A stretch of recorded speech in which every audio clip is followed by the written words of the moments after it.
Hey guys, been in Austin for the last 2 weeks now. We're going through a bit of a downswing, and it's not too bad because we haven't put too much volume in. But there's not really a ton of game selection here. It's mostly just 1-2 with a $300 cap, so it's really shallow. And the only times that we could play 1-3 and 2-5 is on live stream days, which is Mondays and Thursdays. So I'm going to be having to move to Dallas so I can play in bigger games. Just played on stream last night, and I'm going to be playing one more time before I head off to Dallas on Thursday. The last couple of streams did not go my way, as you guys could see. Actually, no. The last stream we played on, the 1-3, I won $1,400, so not bad. But on the streams before, we just ran into a lot of pre-flop coolers and whatnot. Like some of you guys may have seen that. The clips are on my Instagram. We got like Ace King versus Aces, Aces versus Ace King versus Ace King, Dream Spot. But then right after we ran Queens into Kings. So we ended up down a little bit on that session. And then on the previous stream, we got our Kings cracked, Aces cracked, whatnot. All the bad shit happened. But anyways, I also wanted to mention that I've recorded another vlog at the Morongo Casino in Casabon, California. And I'm going to try to get that released ASAP. And it's a really fun one. A lot of good spots, big pots, a lot of big spots that I was put into. And I had a lot of fun. But I need to get a video out, and live stream footage is just much quicker for me to edit. So we're going to do this first. Let's hop into the first hand. Yeah, so in our first hand, the cutoff opens to $30. The button calls 30. The big blind calls, and we complete with 8-6 of clubs. The graphics on the screen are incorrect, so when the flop comes Queen, Jack, 5, we don't have a Jack. Flop, basically air with some backdoor draws, but the flop checks through, and the turn comes to 9 of clubs.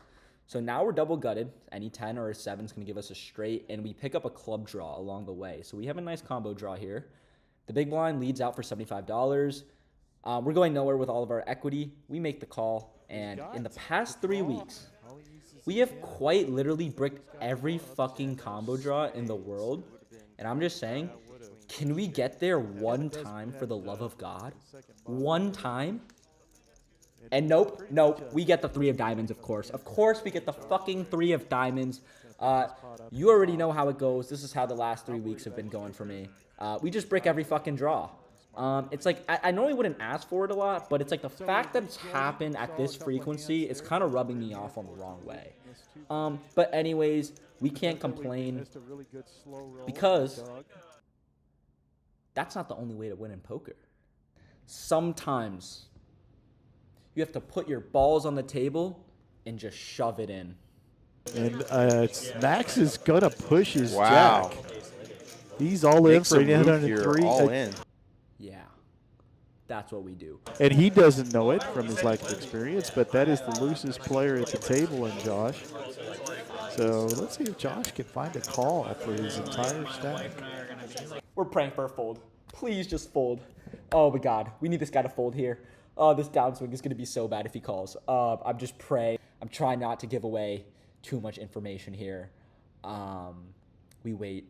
The commentators say something that scares me a little bit. I'm just going to let this play out here. Now he hates his, this is actually perfect because he hates his kicker. So he's like, I get beat by every 2 pair. He's basically only beating a bluff here. He loses to King 10, 10-8. Yeah, he has top pair, but it's really just a bluff catcher. Yeah, totally a bluff. And oh, baby, he folds. Folds the winner, baby. That's how we do it. Even when we run bad, we run good. That's max value right there. We scoop up like another $370 of dead money. This is how we get it. When we run bad, we run fucking good. Come on now. Don't play with me. I'd love to hear him tell this. All right. Coming into our next hand, it looks like we have King 8 of clubs in the hijack. We're going to open this to $30. Keep in mind, it's a 2-5-10 game. Going to be pretty straightforward here. I love that woman. I have never met her. So we're going to get a call in the small blind, and then the big blind's going to complete. The cards here are wrong, by the way. It isn't. I don't want to spoil what they have for the sake of the hand. It's going to change, and I'll let you guys know. But that is not what they have. Just letting you know. The graphics are wrong. So the board comes ace, 9, 8, all diamonds. We flop bottom pair here, and it's going to check all the way around to us. And we're just going to check this back. We have bottom pair. Really not much. There's diamonds out there. Pretty scary, well-connected board. We're going to get like 0 fold equity here. There's no point here. We're just going to check. And the graphics are wrong, but the turn comes in 8. So we bink an 8. And Just James, who's a very good player, decides to bet out for 60, which is 3/4 pot. And with trips, I think we're just going to put in the call, and then Optimize also puts in the call. So as you can see on the graphics here, now the 8 appears. That was actually the turn action before. But anyways, now he checks. Now Optimize checks in the big blind. And James here is going to get a little sneaky. And he's going to put out $200. I'm going to be honest here. I was in the blender. Mainly because, also the river comes a 10 of clubs. So it's not like 4 diamonds coming. We have trips with a good kicker. And when he bets 200 here, this is like almost pot. And I'm thinking in my head, I feel like I can wait until I have a flush here. Right? And there's another person left to act behind us. And I think like the frequency at which we're defending can be lowered because there are 3 people in the flop. And I think I could maybe go for a bluff raise here. And I know it's nitty, but it's just it's not my proudest moment. But I end up making the fold. Wow, he lets it go. Yeah, I mean, I think this is part of the problem is that I've been playing 1-2 for the last 2 weeks, and no one ever bluffs river, so I think it just got muscle memory in my head, and I just made the nittiest fold. He gets snapped off. Optimize snap calls with ace 10 2 pair, and he scoops. So if I called, we would want a big one. Really not proud of this hand and the way it played out. But honestly, I don't know if it's theoretically the worst fold. I'd rather like call with a hand like ace jack, jack of diamonds, although I'm not really sure how that plays out 3 ways. So it's just like a spot I'm not really comfortable in, and it's very embarrassing on TV. I told him what I had, and everyone at the table clowned me. So not super happy about that one, to say the least. Moving on to our next hand, we have James opening it up in the cutoff to 30. Kevin's also going to make the call. And we're in the straddle, and we have ace-5 of clubs. Now, I would say normally I'd go for a 3-bet squeeze here, playing out of position. And ace-5 of clubs is a great hand to do so with. But the graphic here is wrong. We're not actually 1,200 deep, so we're not even 100 big blinds effective, and our squeeze size is going to have to be to 6x. So I think it's going to be very large, and I think it's going to mess with the SPR a little bit, and I think that we can just take a price here instead with our ace-5 of clubs. So I decide to just complete. I was really thinking about the 3-bet, but the stacks are off. I think I have like 800, maybe 850 effective, not 1,200. Anyways, we go off to a flop, and it comes ace, king, 10, 2 clubs, gin, gin, gin. We flop top pair and the nut flush draw. We're going to check it out of position here. And James is going to go ahead and go for a bet for $50 here. 1/3 pot, or sorry, half pot. He's going to go for half pot here. And Kevin is going to go ahead and make the call as well. But with our specific hand here, I think about going for a raise because we obviously have a monster here with ace-5 of clubs. And the commentators mentioned something like that, but I think that this board really doesn't connect with our range super well. Like, I guess we do have some value like queen jack, queen 10, but I think that a lot of our aces are just dominated in this spot. We obviously dominate all flush draws, but I think it's better just to take a price here 3 ways. Value so bet. I decided on making Maybe just the call. Nope, just a call. Let's see if we can bank a flush He's here. happy to call with the other Off players. we go. And it comes a Being 7 of stuck in the middle spades, again. of course. Well, actually, he's first to act. Our flush draws aren't getting there. Blank on the turn. Changes but nothing. we're going to check it once again. 7 of spades. This time, it's going to check all the way through. River comes a jack of hearts. Atrocious. It's going to check around of course. and our flush draw We get breaks. there with That's the just how it's queen gonna for go. just James. I'm used to it by now. I wasn't expecting it to complete. Has the nuts. Because it just never does. And in this case, the Jack of Hearts is just an atrocious river because now Claus any comes early queen for makes a James. straight, And and he's- in this case, Try to get a max James value improves out of this. Or max Yeah, value. I would bet straight, about aka the nuts. little And more than he's one gonna third go ahead pot. and bet it small for 100. And I think about making a call for a little bit, but I think the problem here is that he can bet this thin with maybe like hands that are just beating us, like ace jack, ace 10, and now there's just too much value that's beating us, and we unfortunately are gonna have to fold our ace 5 here. And especially three ways, you know, going for the bluff here what for max 100 value is wants to do probably here. not a bluff. So yeah, As top pair missed fold his and miss. flush draw. Yeah. Let's see. Oh, good. Gets away. fold. Nice fold. You know. and we get a little bit of glaze from the commentator, which, you know, I always love to hear. Oh, okay. So I'm going to do a new player profile. He's made a good bluff. Yep. He's learned from a big bluff that somebody put on him by folding. He's made a good fold. Starting to see a pretty well-rounded young Yeah. player here. And I love young players. Next up, we get some jiggities in the hijack. Always a fun hand to have. We bump it up to $50 because there's a $20 straddle. Fold through to Kevin, who defends his straddle with 8-6. And the flop comes king 4 deuce, 2 diamonds. Checks to us, and we toss out a quick half pot c-bet for $50, which we're going to be doing with our range. And Kevin folds. Pretty standard stuff. In our next hand of the evening, we get our favorite hand, Ace King, baby. Come on now. We get it on the button. We open it up to 25. And the small blind and the big blind complete, or the straddle maybe. Yeah, we go three ways to a flop of 9, 10, jack. Not a terrible flop, actually. We have a gut shot. We've got 2 overs and a gut shot. And the thing that's good about our hand is that in the case that a gut shot does complete, like a queen, we have the nuts. And any king's going to pay us off, and we could win a very big pot. So we have very good implied odds with the ace king. That being said, because the board is super connected, and I think we've got like 2 decent action players. The small blind is a guy putting in straddles to $150, like just like blind raising and whatnot. So I think he's super action. And in this case, I think I just want to take my equity along with me. And also I'm on the button. So if I do bet this, it's going to have to be very polar. I mean, I don't have to, like, you know, I don't have to bet it polar like that, but I would say that I think it's okay just to mix in checks here. So that's what I go for. I go for a check, and luckily, we don't know this, okay?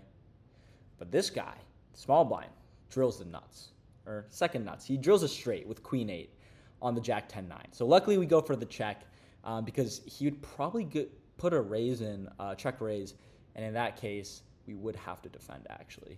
So in this case, we get lucky. We check. Turn not so lucky. We turn an ace, which is good for our hand, but if you look at the hands that, you know, are in front of us, this is terrible. He's going to go for an overbet of $100 into this board, which I'm not loving, although I think he's an action player. Like, I haven't really seen him turn over many hands, but my impression was that he was an action player, and because of this, I put in the call. Although, this is a very, like, fishy spot, because there's a lot of 2 pairs he has and a lot of other things. Like, he may be turning some queen X into a bluff, but I think oftentimes, like, I could definitely be behind here. And I don't know, because I'm in position, I have the redraw to the queen, I decide to stick around. And this seems like the guy who could toss out $100, like, kind of like it was nothing.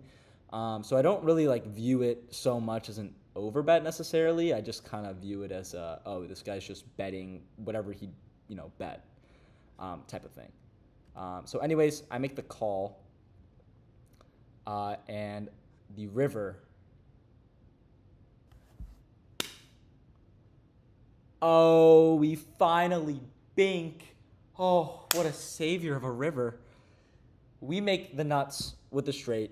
Now, the only problem here is that it's really easy for us to have a straight. All we need is a king. And now being on the button, we technically don't have like a shitload of kings in our range. Although when we do call on the flop, we should have like king, jack, ace, king. all these like king 9 type of hands, maybe like just like king X, queen X that could turn into a bluff. So I think in this case, I have the nuts. It's probably tough to get paid because the ace rolled off on the turn. If the ace didn't roll off, oh my God, that would have been nice. I think he's an action player, so I decided to go large here. I go for pot, or maybe I go slightly over pot actually, to 300 and a 275. And he's going to go ahead and just snap fold. I thought it was a decent bet. Knowing what he has, I don't know. I feel like I could have gotten paid, but I don't know. I thought he was an action player, so I thought he'd call off like any bet. In our next hand, we're going to get Jack-8 of diamonds here on the button. Mosquito Josh is going to bump it up to 30, the super action player. I think about putting in a 3-bet here. I think Jack-8 of diamonds on the button is not a terrible hand to do so with. The thing, though, is that I think that Mosquito Josh is, because he's super action, I think he's just going to call off. And it's not really, I'm not really getting fold equity. And while I'm comfortable playing a 3-bet pot, it's just it's one of those hands where I'd rather not. So I opt just to call and get a nice price. And then Kevin C puts in the call. And Kevin hasn't been playing any hands. He's been a rock the whole time. But it actually turns out when he does play hands, he doesn't play he hasn't just been playing premiums necessarily, which is very interesting. So maybe he's just running ultra card dead this session, which is very possible. And we go off to a flop of 7-7-6 to diamonds. Pretty good flop here. We get 2 overs, and we get a flush draw to a pretty good kicker to a jack. And we've got backdoor straights as well, and a backdoor straight flush draw. Little do we know, our jack is no good. Our jack high flush is no good. We are dominated by a king high flush draw instead. But we don't know that. So when it checks to me, I decide to bet out for half pot 50 to pressure hands and start building a pot. Kevin's going to go ahead and put in the call. With his flush draw, he's not really going to go anywhere. And Mosquito Josh puts in the fold, and off to a turn we go, which comes the Jack of Hearts. And this is a really good turn for us because a lot of the range that is beating us, now we're ahead. His calling range on the flop is going to look a lot like 6x, right? That's ahead. Or maybe pocket pairs like pocket 4s, even pocket 8s, pocket 9s. And we're now ahead of all those types of holdings. Now, if he was floating us with better flush draws, now we're ahead, which just happens to be the case. So once he checks it to us, I think it's time for us to put in a bet. And I'm pretty comfortable putting in a bet because I'm not super concerned about a ton of 7s in his range. I think a lot of his 7s want to protect on the flop and go for the raise because there's a lot of vulnerable. He wants to protect against flush draws and potential straight draws. So anyways, we go for half pot here, and Kevin decides to make the call. I am hoping for a flush to come, and I know it's not coming because of how I've been running. And, of course, the flush doesn't come. Thank God. Okay. If the flush came in there and bricked out on everything else and everything else that's been happening on the past week, I would have lost my shit. That would have been the ultimate. That would have been the ultimate stinger. But anyways, clean river, comes a 10 of spades. Now Kevin decides to check it to me. And I think now it's time to go for some thin value, or what I like to call max value. I go out for a small bet, trying to get a crying call from a hand like a 6 or maybe a low pocket pair that wants to call. Maybe even 10-9 potentially is going to go for a call. 10-8 at gut shots and 2 overs on the flop. So I go thin. Unfortunately, Kevin's going to go ahead and put in the fold. He doesn't want to stab at us. He's not going to go for the raise, which is very interesting. And our final hand of the session on stream. I'm going to walk you through this because the graphics are just completely wrong here. The graphics say we're 1,600 effective. We're not. We're 1,250 effective in this hand.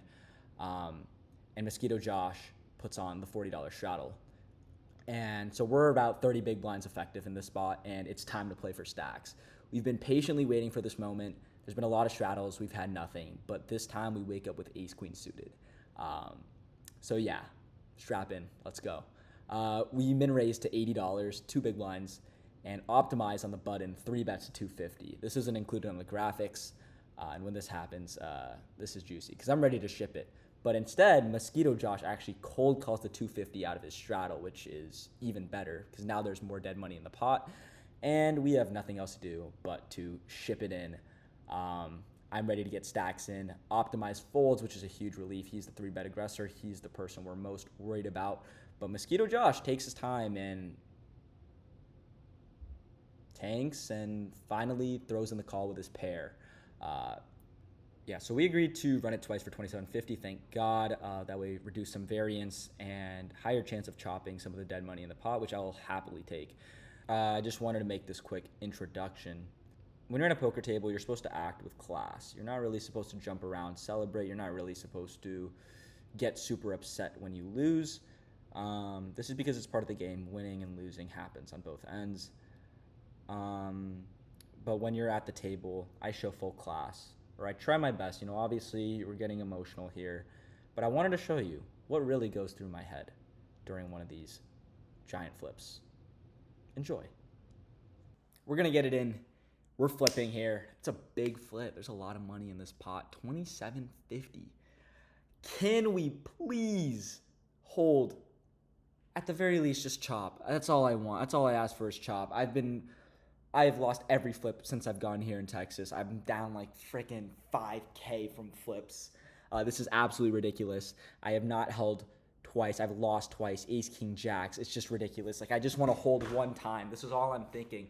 For the love of God, please, please, can we do it? That's all I ask is one board. I'm not even asking for two. Just one. I deserve it. I deserve it. I can't lose this again, man. One time. Please. Please, let's go. Let's fucking go. Come on. GFU. Come on now. Lock in. Boom. That's the first Looks board, like they're baby. gonna go Come on. twice. Nails the queen Hit a on queen. the first board. Max value Bang. gets Can we half. hold on the second? Dude, that would be insane. Run out. No, the Oh, queen comes. goodness. Oh my Baby! gosh. Ace from fucking Oh my Oh, gosh. and Max wow. a queen value to seal gets the Max deal on the Payne river. out Poker of is easy Mosquito when you Josh, win your who has flips. been running really well Woo! tonight. 33-25 going max value's Pot way. of the night. Wow. Well, there's no better way to get max value out of ace queen than getting 2 runouts. where you Yeah, win a- I thought I was just about flip. to say a clean run out on the bottom and the queen popped out. So yeah, after we scoop the $2,700 pot or the $2,800 pot, we get no more hands after that, and then the stream ends, and we make over around like $1,900, I think, before we have to pay our hourly fees. And then after, we continue to play 6-handed and then eventually 5-handed, continuing to play 2, 5, 10 after the stream ended. So eventually, when it became 5-handed, we just switched it to 5, 10 because that way the blinds were just coming around too fast. And I played a fair amount of hands before this to build my stack from $2,600 all the way to about $3,400 at this point.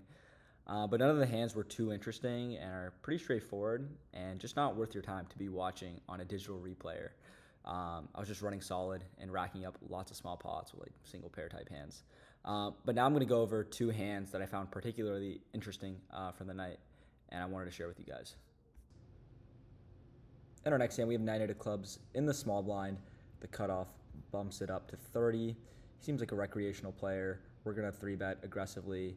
I think a lot of people at the table have been giving me too much respect, and they think I'm really tight, and they think I'm playing a lot of scared money on this table. So I'm going to use that to my advantage this hand. We're going to 3-bet it. He's going to make the call. Ace, king, 9 flop. Pretty standard here. We're going to put in a small bet. Can't really go wrong with any bet sizing on this flop. We're going to be doing it with full range. And this board really just connects with our range super well. We have all the nuts. Ace, king, aces, kings, 9s, ace, 9 suited, king, 9 suited. We just have a lot of strong hands that connect. And now Big does something interesting. He puts in the raise to 250. Maybe he thinks because I down bet on the flop, going only 1/5 pot, or like 1 over 4.5 pot, 1 over 4.5 pot. Maybe he thinks that I'm weak, so he's going to go for the raise to poke at me. But I think in this case, I'm not going to let someone bully me at the table. I got a good hand here to go for a bluff. We block a lot of his strongest hands, like nines, ace nine suited. So we're going to stick it to his face here. We're going to bump it up to 650, which I think I'm going to do to balance out with some of my value hands, which really connect with this board. And big here is going to now fold, luckily. If he called, though, Mama didn't raise no bitch.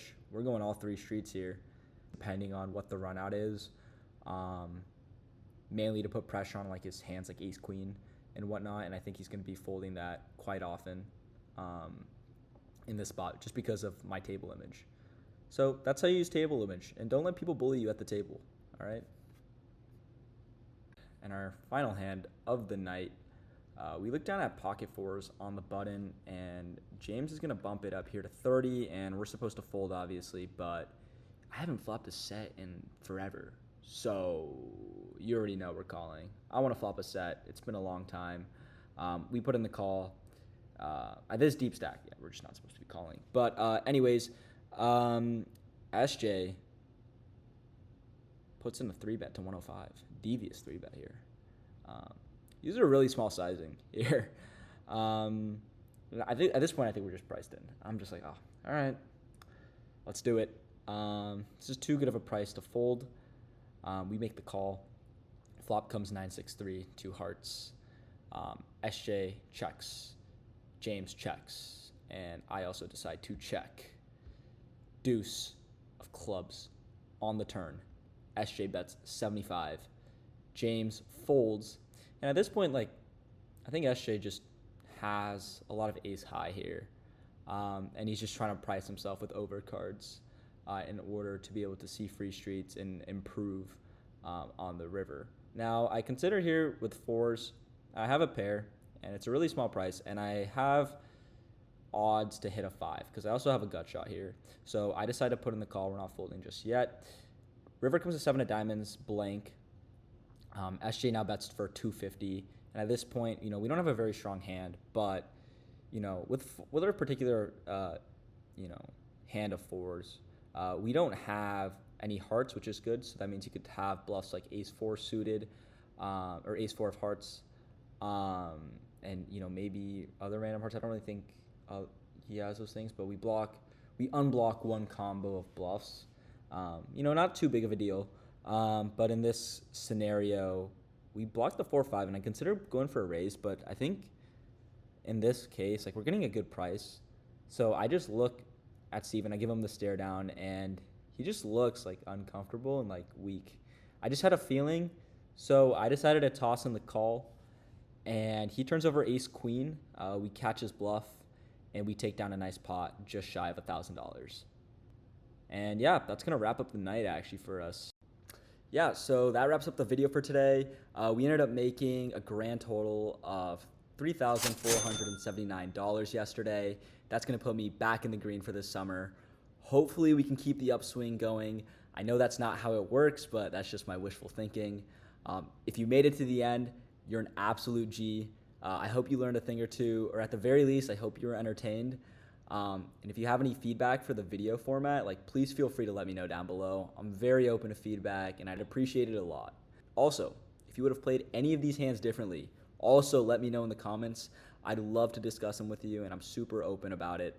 But do keep in mind that I can't see the cards when I'm playing, and I have no player profiles, so I have to make assumptions based off of population pool, but I just got here in Texas, so my reads on population aren't very good. Finally, if you enjoyed, make sure to like and subscribe. I'm going to be having more videos coming out soon, so stay tuned for that.